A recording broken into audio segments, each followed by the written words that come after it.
So হ্যাঁ guys, welcome to my channel. তো আজকে হচ্ছে আমাদের একটা বন্ধুর জন্মদিন। তো রাত্রি 12টার সময় আমরা সেলিব্রেট করবো ওটাকে। তাই জন্য আমরা অনেক কিছু অ্যারেঞ্জমেন্ট করেছি রাত্রি 12টার সময়, মানে ওকে সারপ্রাইজ দেবো। তাই জন্য অনেক কিছু মিলিয়ে সব মিলে করেছি আমরা। তো আমরা এখন যাচ্ছি কেক টেক সব কিছু মানে সব ঠিকঠাক করে জায়গা মতো সব ঠিকঠাক করে দিই।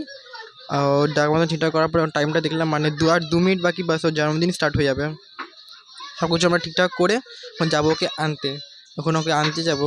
তো আনতে গিয়ে ওর গায়ে আগে পুরো স্প্রে দিয়ে, মানে কী বলবো, স্প্রে করে দিই রাত্রিবেলা ওকে। তো স্প্রে বেরিয়ে আমি ওকে হ্যাপি বার্থডে উইশ করে দিয়েছি। তারপরে গিয়ে বললাম চল যাতে করে কেকটা কেটেই নে। তো মনে ধরানোর পরে কেকটা কাটার সময় ওর মাথার মধ্যে ডিমটা এমনভাবে ফাটলো, মানে ওর পিঠের মধ্যে ডিমটা গিয়ে পড়লো। তো ডিমটা ফাটানোর পরে ওর মুখে আরও স্প্রে দিই, আর কেক ঠেক খাওয়ানোর পরে তো আমরা শ্যাম্পুটা রেখেছি, যাতে রাত্রিবেলা শ্যাম্পুটা করে নিই যাতে মাথার মানে গন্ধ না বেরোয়। তো আমরা কেক কাটার সময় দেখে দিচ্ছি কেমন হয়েছে মাথার ওখানে। তো এখানে কেক কাটা হোক, তাহলে চল আগে মাথাটা ধুয়ে নে তুই। তো ওর মাথাটা ধোয়াতে নিয়ে গেলাম, আমরা কেক খাই, ও মাথা ধুক, ঠিক আছে, বাই।